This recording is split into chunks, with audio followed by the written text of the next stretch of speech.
Всем доброй ночи. Итак, друзья мои, вот уже несколько дней пытаюсь выставить этот ритуал, никак не получается. Много дел, постоянно руки не доходят. Итак, очищающий костер. Я вам много дарила ритуалов, которые убирают застой, убирают безденежье, убирают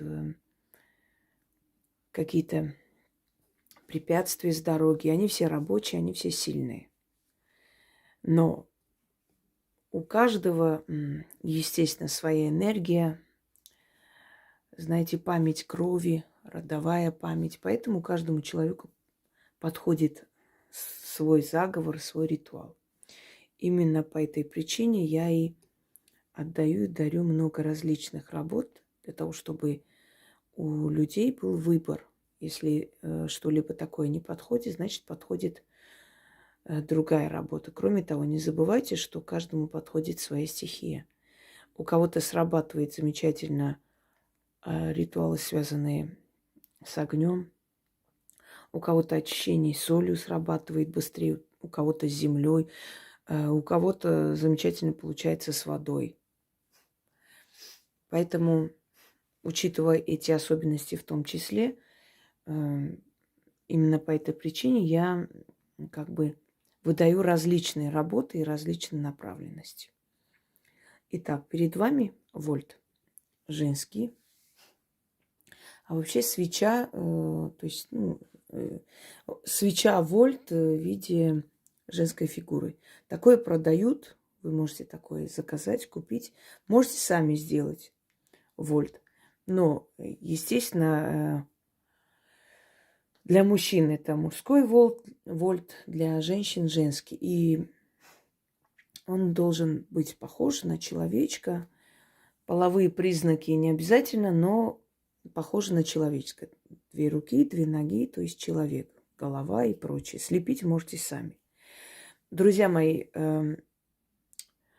в работах, в ритуалах для практиков там есть такая особенность именование вольта или по-другому называется крещение. Оно к христианству никакого отношения не имеет, но как бы инициализация этого вольта. Но там совершенно другие работы. Там берется мумиё человека, иногда фотография сжигается, перемешивается и подготавливается или изготавливается вольт. Иногда эту фотографию оборачивают вокруг свечи и сжигают по-разному. Вам это не обязательно, но есть несколько обязательных условий. Первое. Вольт может быть любого цвета, здесь разницы никакой. Первое. Вы должны на нем, на этой фигурке восковой написать свое имя, дату рождения. Полное имя по паспорту. Не так, как вас называют или как ласкательно, полное имя по паспорту. Обматываете черной ниткой. Вот таким образом, чтобы вот были обмотаны руки, ноги. То есть вы показываете некое такое препятствие в жизни. Понимаете, как человек говорит, меня как по рукам и ногам связали, у меня ничего не получается, я ничего не могу сделать, за что не берусь, ничего не выходит и так далее. То есть это жизненные препятствия. Я вам уже говорила и объясняю много раз. Люди, которые пользуются моими работами, у них все может идти замечательно, отлично. И как только они отличились тем, что у них удачная полоса началась, а люди наблюдательные, прекрасно видят, замечают перемены в вашей жизни, может начаться зависть. У вас может кто-то побывать и в гостях, после этого вы можете почувствовать, что у вас как будто бы удачу украли. И такое может быть составляющей. То есть все шло нормально, все хорошо, застой. Зависть, сглазили. Вы сами себя сглазили, лишнего начали говорить, а удача любит тишину, поменьше говорить и болтать. Ой, так хорошо, все у меня получилось. Прекрасно, замечательно. Нет, когда вы делитесь результатом, это совершенно иное. Потому что вас не знают, не знают, как вас зовут, даже узнают, вас не видят воочию. Слушают ваш рассказ. Это вдохновляет человека. А когда ты показываешь там бриллиантовое кольцо кому-нибудь из своих подруг, как там, заядлых подруг. И говоришь, вот мой муж подарил на день рождения или там на 20-летие совместной жизни и все прочее. У них глаза сверкают, кривая улыбка. Мог бы и получше подарить, а сами думают, а мне даже такое не дарили. И после этого раз и у вас все остановилось. Это совершенно иное. Это все означает, что чужая, черная, негативная энергия просто пришла в вашу жизнь и приостановила все. Это имеет место быть. Так вот, в таких случаях, вместо того, чтобы переживать, плакать, сидеть там, биться об стены, что у меня все было хорошо и что теперь делать, берете и делаете подобные работы, которые вам даны. О черной зависти есть ритуал, есть жечь застой, да. Что еще у нас? Убрать нищету, изгнать горемыку и так далее. Очищайтесь обязательно от этого. И после только проводите ритуалы на удачу и прочее. Потому что пока вы не изгоните энергию, эту черную энергию, да, привлекать что-либо, ну не то, что бесполезно, сработает очень слабо. Итак, соль, которая всегда символизирует очищающую материю, потому что соль, он вбирает в себя всю вот эту вот черноту, черную энергию, поэтому солью очищались испокон веков. И соль стоила очень дорого, поэтому, знаете, соль была сродни серебру. И поскольку вот это такой дорогой продукт, когда-то, некогда, из-за соли иногда бунт поднимали. Вот такой вот дорогой продукт, он редко находился, то есть тяжело добывался и был очень дорогой. И считалось, что если жертвуешь духом такую дорогую, ну не вещь, а дорогой материал, дорогой продукт, ингредиент, значит, эта жертва будет принята. И тем более, что кристаллы соли обладают очищающей энергией, силой. Соль, вольт в виде человека можете слепить сами. Значит, нужно обмотать черной шерстяной ниткой, обязательно из шерсти, не другой. В других ритуалах подходят другие. Здесь именно шерсть. Далее. 6 черных восковых свечей. Прошу не спрашивать у меня, где найти, а что делать, а можно ли фломастером красить. Нет. Воск должен быть черный, у него особая энергия. И работать сильнее. Я здесь сделала по стилю своей прабабушки. Она ставила свечи в зерно или в пшено, или в ячмень, одним словом. Считалось, во-первых, они лучше держатся, и считалось, что вся темная черная энергетика поглощается ячменем, а потом она это все, естественно, выкидывала. И знаете, что самое интересное? Обычно ячмень, когда кидаешь, или пшеницу, прорастает. Везде прорастает. А вот после этих чисток и прочее из-под свечей не растет. Такое ощущение, что из них вытягивалась жизненная сила, энергия жизни. Это все серьезно, это все реальность, это все есть, это все испокон веков было, это все работает. И поэтому ко всему этому относитесь серьезно. И соблюдайте все эти меры предосторожности, которые вам сказаны, и все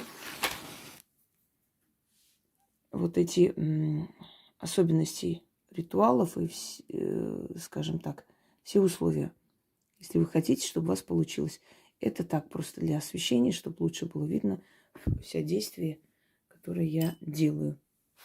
Итак, вот таким образом, значит, зажигаем 6 свечей, потом зажигаем сам вольт. И он должен полностью растаять вместе с этими всем, должен сгореть.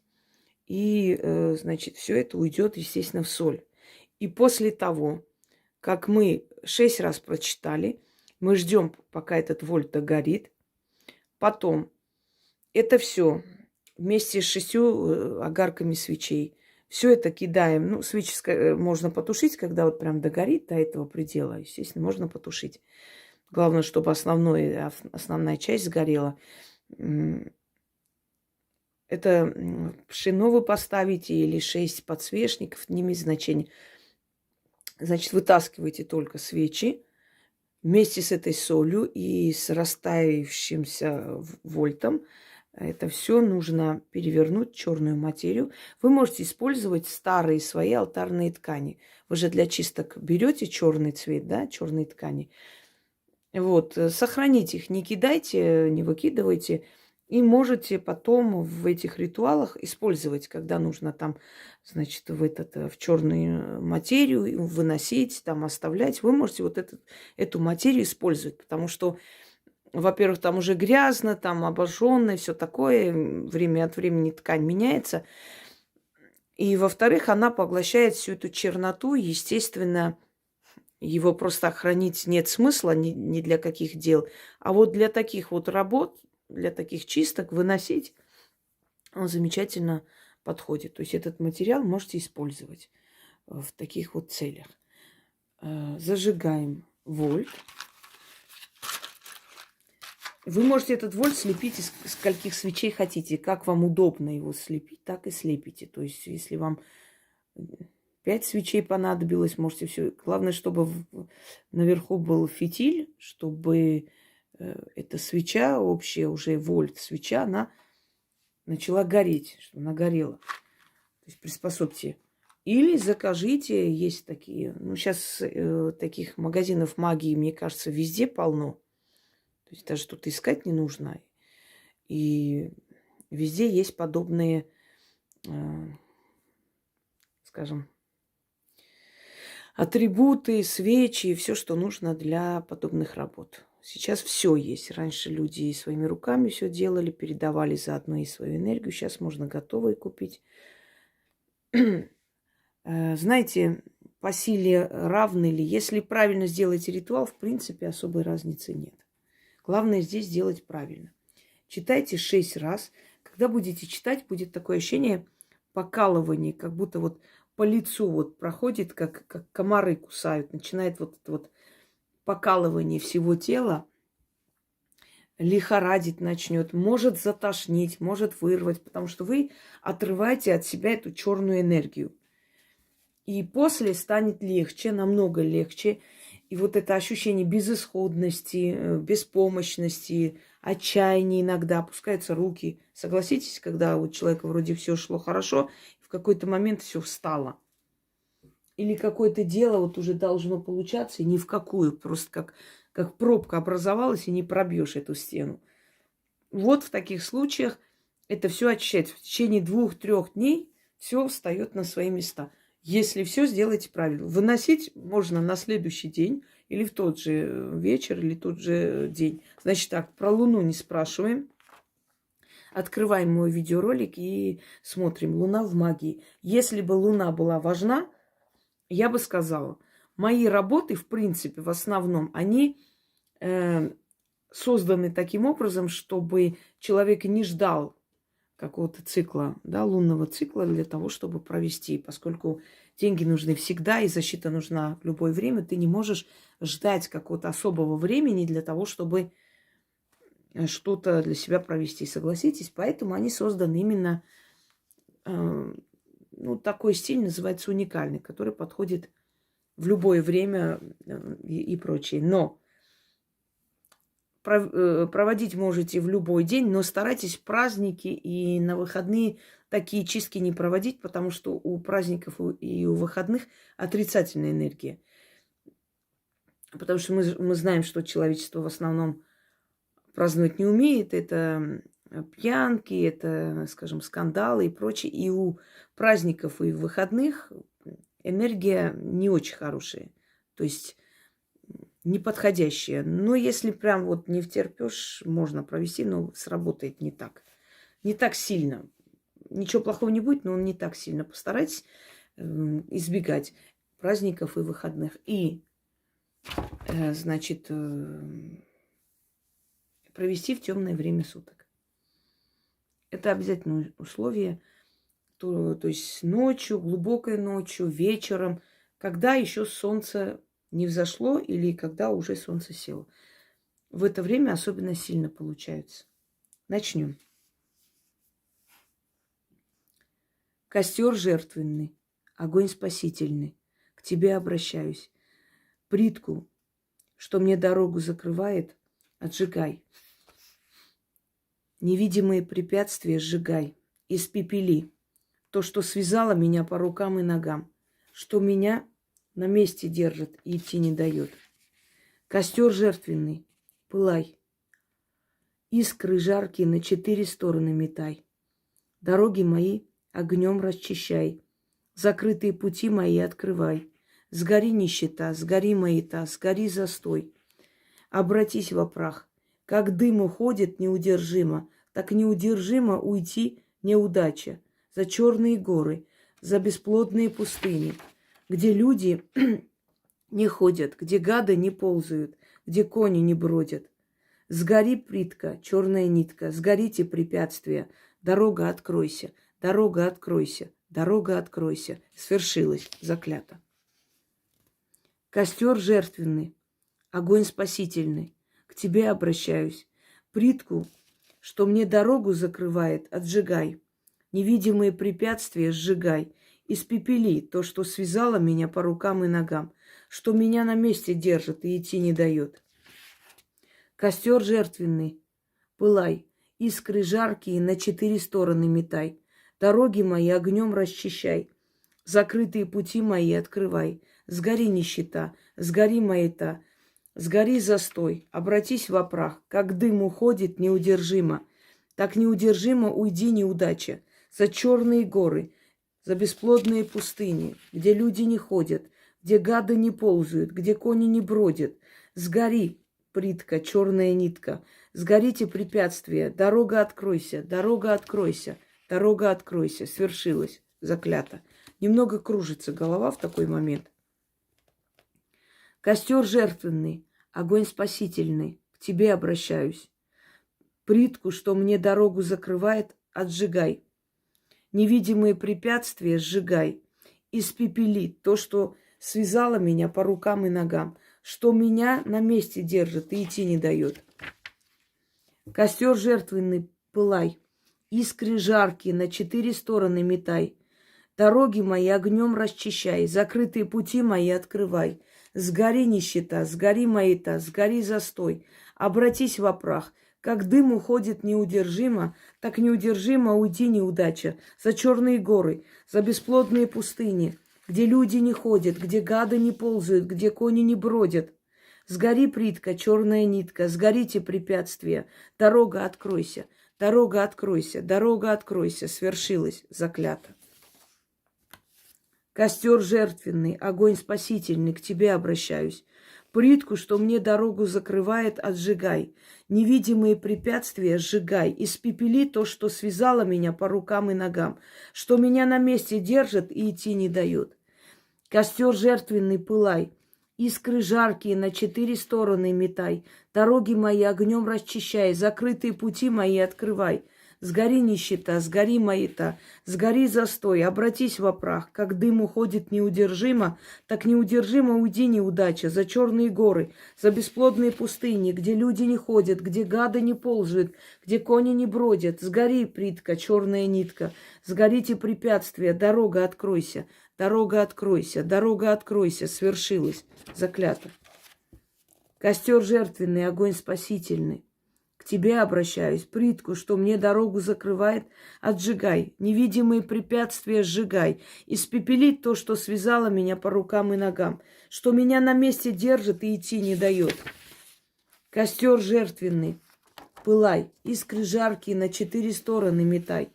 Дороги мои огнем расчищай, закрытые пути мои открывай. Сгори нищета, сгори маята, сгори застой, обратись во прах. Как дым уходит неудержимо, так неудержимо уйди неудача. За черные горы, за бесплодные пустыни, где люди не ходят, где гады не ползают, где кони не бродят.